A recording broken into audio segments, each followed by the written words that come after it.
يا مساء الخير. ناس كتير الفترة اللي فاتت كانت بتسألني سؤال واحد بس، ايه هي تفاصيل الكورس؟ ممكن اعرف تفاصيل اكتر عن الكورس وبعدين ابعت لهم التفاصيل، فيبدأ يقول لي طيب بكام؟ طيب طريقته عاملة ازاي؟ مع ان كل ده برضو مشروح فيه تفاصيل الكورس اللي ببعتها، ولكن عشان ما نتوهش من بعض انا عملت فيديو خاص بكل حاجة ليها علاقة بالكورس، هتطلع منه فاهم ايه بالظبط، مدته قد ايه، وطريقته عاملة ازاي. بس قبل اي حاجة احنا حابين نعرف المشكلة بتاعتنا ايه هي ونلاقي ليها الحل ثم الدليل على حل المشكلة. فلو بدأنا بالمشكلة فأنا عارف كويس إنك ممكن تكون لسه متخرج وشغال في وظيفة مش حاببها ومستحمل عشان مفيش بديل تاني، فأنت بتقبض مرتب مش مكفيك لآخر الشهر ولا حتى نص الشهر، وحتى لو مرتبك كبير فأنت ما عندكش وقت كافي لأنك لازم تكون موجود في مكان الوظيفة أو الشغل بتاعك من 8 ل 5 كل يوم، يعني مش هتعرف تستمتع بالفلوس بأي شكل، وهتفضل في الحياة الروتينية دي للأبد، لأن اللي جاي على قد اللي رايح ويمكن اللي جاي كمان أقل، والاقتصاد الحالي في أسوأ أحواله، في تضخم بيزيد شهريا، في اسعار بتزيد يوميا، وقيمه الجنيه بتقل كل ثانيه، ده غير المشاكل والظروف اللي بتمر بيها البلد والبنك المركزي من قروض وزيادات في اسعار الفايده مع احتياطي نقدي اجنبي منخفض، وانت واقف لوحدك وسط كل ده بالوظيفه، المرتب، الجمعيه، ويمكن استثمار في شهاده ولا اتنين من شهادات البنك اللي ملهاش اي 30 لازمه، بس محتاج شقه، محتاج عربيه، وتتجوز وتستحمل رخامه حماتك، وتحقق اهداف تانية زي انك تسافر في اي مكان مثلا في اي وقت، او تفتح مشروع نفسك فيه، او توصل لمستوى اجتماعي افضل، وعارف انك زهقت جدا من النصب اللي بتشوفه يوميا من تسويق شبكي وتجيب ناس تحتك، او الفوركس اللي عمرك ما هتمتلك منه ثروه ولا اصول. طيب ايه حل بقى كل المشاكل اللي قلناها دي؟ من الاخر البورصه او سوق الاسهم هي الحل الوحيد، وده لانها امان جدا، لانها مراقبه من الحكومه وهيئه الرقابه الماليه، يعني مفيش حد يقدر يسرق منك حاجه او يخترق حسابك باي شكل من الاشكال، وبتستثمر فيها بالبطاقه الشخصيه بتاعتك، يعني انت صاحب القرار الاول والاخير، وانت الامر الناهي لاي حاجه بتحصل خاصه بحسابك زي البنك، ويمكن امن كمان من البنك. كمان البورصه هتديك العائد المستمر سنويا اللي في تزايد، وده من خلال الارباح اللي بتوزعها الشركه على المستثمرين، واللي بتزيد مع الوقت سنه بعد سنه، ويمكن توصل لاكتر من 1000% عائد على راس مالك المستثمر من غير ما تبيع ولا سهم. وكمان انت مش محتاج راس مال كبير، لانك تقدر تبدا باي مبلغ، وتقدر بعدها تستثمر جزء من المرتب الشهري من الوظيفه بتاعتك او مصروفك او اي مصدر ده. هتمتلك من خلال البورصه كمان اصول حقيقيه في اكبر شركات في بلدك او في العالم لو حابب، وهتفضل معاك مدى الحياه كانك شاري قطعه ارض بالظبط او شقه، ممكن توصلك لثروه ماليه عمرك ما كنت تتخيل انك توصل لها بسبب فروقات الاسعار وتقلبات السوق اللي بتحصل دلوقتي. كمان الاسهم ضد التضخم. طب ازاي؟ لانها تعتبر سلعه او اصل زي اي اصل، زي الشقه او فدان الارض، عمرها ما هتقل بالتضخم، لكن بالعكس هي بتزيد، وبالتالي تستفيد من فرق السعر. سهله جدا ومش محتاجه 4 سنين كليه عشان تتعلم ازاي تستثمر في الاسهم، هو كورس واحد ممكن ياخد منك من 3 ل 4 ساعات بالكتير قوي، تقدر ترجع له في اي وقت لانه هيكون معاك مدى الحياه. كل ده بالموبايل، تقدر تستثمر وتفتح الحساب بتاعك وتعمل ايداع وتشتري وتبيع اسهم وتستلم الارباح من خلال الموبايل بتاعك بس، يعني من اي مكان في العالم وفي اي وقت. كمان بدايه البورصه تكاليفها قليله جدا، يعني طبعا غير انك مش محتاج تبدا براس مال كبير، فانت كمان مش محتاج اي مصاريف تفتح بيها الحساب، لان كل ده بيتم ببلاش من غير ولا جنيه من خلال شركه السمسره بتاعتك، واللي كمان مرخص ليها من هيئه الرقابه الماليه، يعني انت في الامان. طيب هل في حد قدر يعمل كل اللي انت بتقول عليه ده، ولا كل ده كلام ممكن نوصل له وممكن لا؟ دلوقتي انا ممكن اديلك 2000 مثال ل 2000 شخص قدروا يوصلوا لنفس اللي انا قلته ويمكن اكتر، ولكن اظن ان افضل مثال او دليل هو اللي انا قدرت اوصل له من 3 سنين لحد دلوقتي. الحمد لله قدرت ان انا اعمل اكتر من 400% من راس مالي، وعائد سنوي باكتر من 35% في خلال 3 سنين بس. ويمكن المحفظه اللي بدات بيها هي محفظه عاديه جدا، يا دوبك تحويشه الجامعه، وكنت باخد جزء من مرتبي شهريا، وقدرت الحمد لله اعمل النسب دي. كمان لو واحد زي وارن بافيت قدر يعمل من $10 بس لاكتر من 100 مليار دولار من سوق الاسهم بس، فانت كمان تقدر. والدليل اللي بجد ان لحد دلوقتي الاسهم مكمله وبتعمل عوائد اعلى واكبر سنويا من 200 سنه لحد دلوقتي، يعني مش حاجه لسه طالعه امبارح زي البيتكوين او الفوركس. طيب انا هعلمك ايه بقى في الكورس؟ هعلمك كل حاجه من الالف للياء، الفرق بين الاستثمار والمضاربه، الفرق بين المستثمر العادي والمخاطر، اسلوبك في الاستثمار، تقسيم المحفظه ازاي، تقييمها، مؤثرات السوق، نتعامل ازاي مع تقلبات الاسعار، وحاجات تانية اكتر بكتير من اللي ممكن تتخيلها واللي هتقعد سنين عشان تجمعها. واخر سؤال واهم سؤال، ليه تاخد الكورس معايا؟ لان ان شاء الله هتابع معاك شخصيا لمدة اسبوعين 24 ساعة، تقدر تسألني في اي وقت عن اي حاجة، ونتابع مع بعض خطوة بخطوة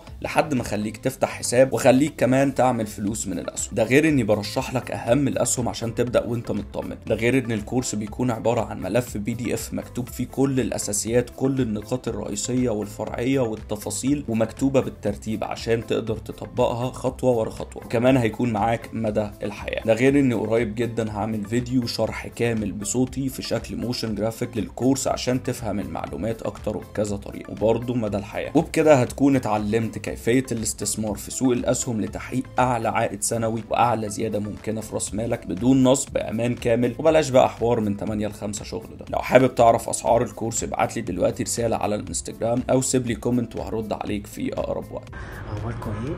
انا عماد. كنت حابب انقل لكم تجربتي لما ابتديت مع محمد في مجال التداول. في البدايه انا كنت عايز اتعلم المجال ده، وبدات اعمل سيرش على الانترنت وكده، بس حسيت ان الموضوع مش بالسهوله دي، ولازم حد يوجهك، لان الموضوع مليان معلومات كتير. الصراحه الحاجه المميزه اللي لقيتها في محمد بعد ما خلصت الكورس اكتشفتها، يعني محمد عنده سلاسه وبساطه غريبه في نقل المعلومه، والموضوع بيبقى مرتب ومنظم، وكمية المعلومات اللي بيديها لك بأسلوبه الشخصي. يمكن دي أكتر حاجة فادتني فعلا، وحسيت إن أنا فعلا كنت محتاج أبدأ خطوة زي دي، لأن الحاجات دي أنا عمري ما كنت أوصلها لوحدي. يا مساء الفل عليكم. أنا اسمي يوسف.